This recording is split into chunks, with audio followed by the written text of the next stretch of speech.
And, I think, a person can have emotional problems. And you know what? Your animal will help you. I mean, give you comfort. Believe it or not, it even gives you somebody to talk to. If you're not in a good relationship, or if you're divorced, or you're single, I mean, a lot of people just don't realize people become attached to animals just as much as any human. Yeah, he definitely gives me the man's best friend, and he and I are a pretty good team. And watching him get older is a little difficult. I can't imagine what I'll be like when he's gone. But like I said, we started Photographs as a way to give him a legacy. And there are so many people around this country that care about him. I could put a photo of him on Facebook, and within an hour it has 300 links, and all these well wishes for him, and he'll go through health problems, and I'll put those on social media, and I have so many people pulling for him and praying for him because they realize what he's done for me, and they realize how important he is to Photographs for Pooches, and it's a beautiful thing. We've created this network of animal and paranormal lovers, and we've done a pretty amazing thing in the amount of money that we've been able to raise. And a lot of folks will always ask, what's the correlation between the paranormal and the animals? Unless you know the story, you really don't understand it. But the paranormal has given me that platform, and I'm thankful for that at every opportunity I get. And every event that we do, we raise money for a shelter in that area, because I think it means more to the people in that area if the money stays local. And it's been successful, and I don't know where it goes from here. Just enjoying the ride, and happy to be able to do what we can for shelters, and raise as much money as we can for animals in need. Oh, yeah. That's one thing that kind of appalls me. I've seen, even friends of mine, they have a dog or a cat, it starts getting sick. It's a little bit old, right? Now they don't want to take care of it. The first thing they do is they take it to the vet and have it put to sleep. I don't know how anybody could do that. It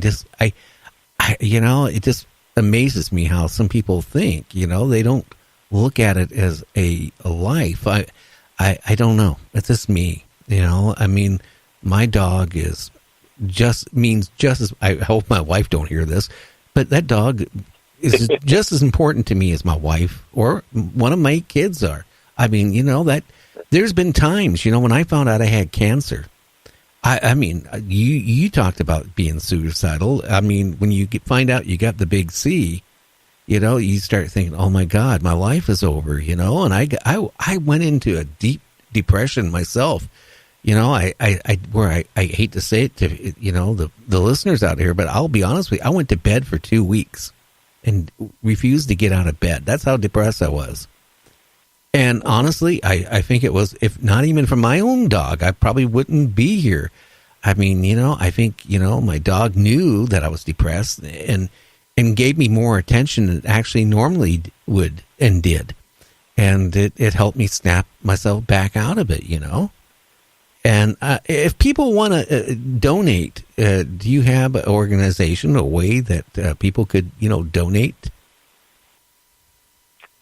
We don't take donations individually. Typically, it's more along the lines of when we do an event. If people want to donate, we put it towards that next event. And the next event is this Saturday. It's in Houghton Lake, Michigan. Photographs for Silver Muzzle Cottage. We're raising money for a hospice and senior dog facility. They take dogs in that people don't want anymore, and they give them dignity and let them live out the rest of their days in this home. It's a very beautiful thing. But if folks want to look at the website, it's photographsforpooches.weebly.com.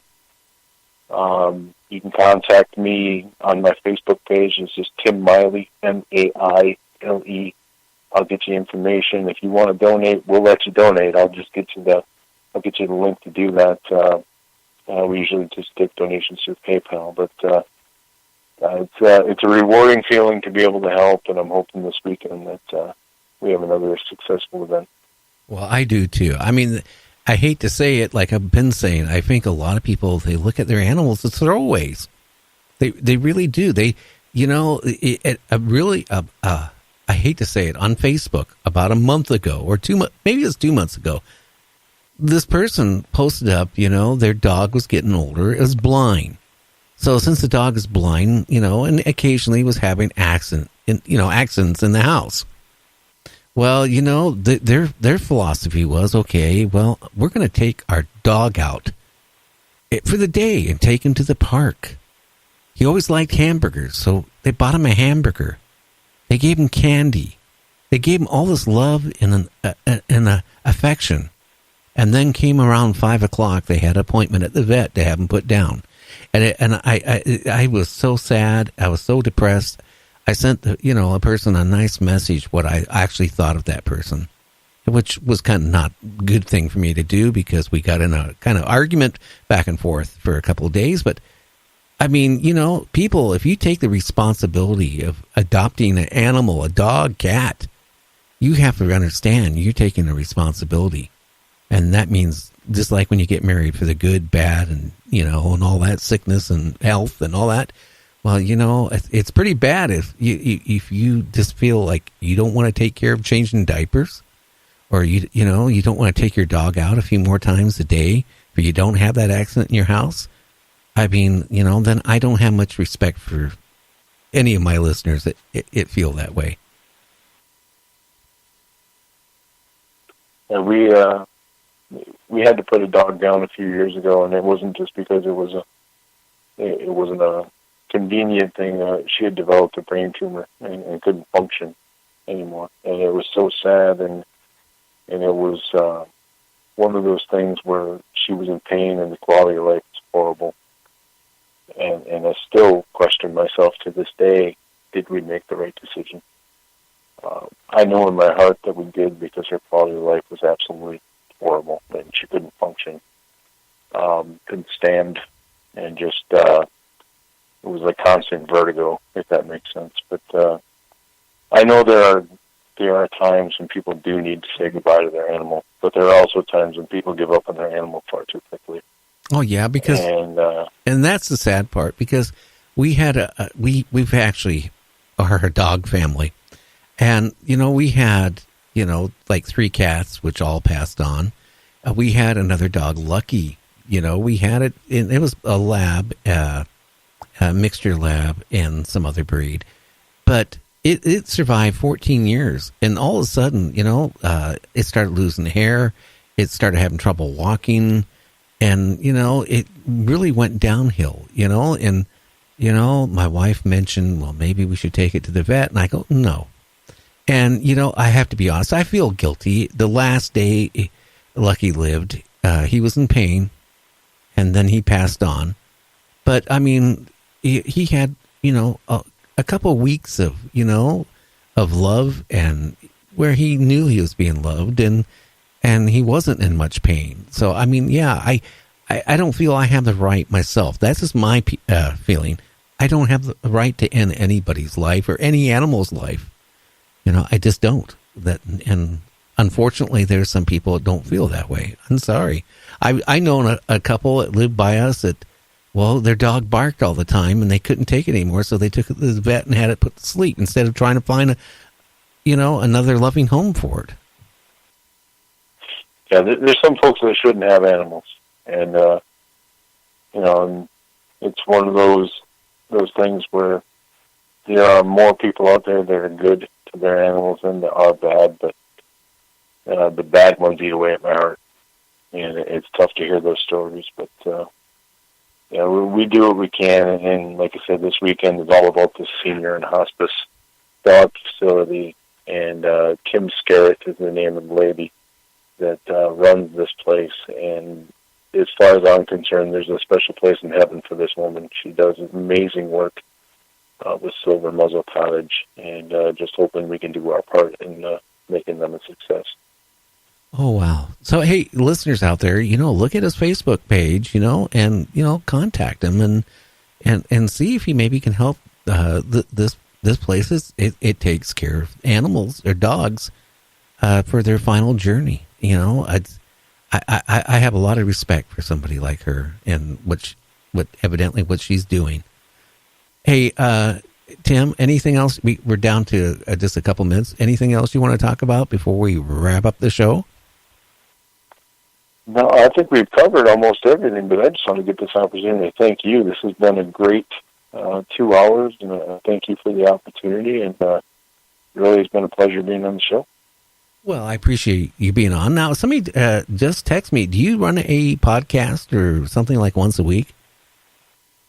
I do. I have my own radio show that I've been doing for about 8 years now.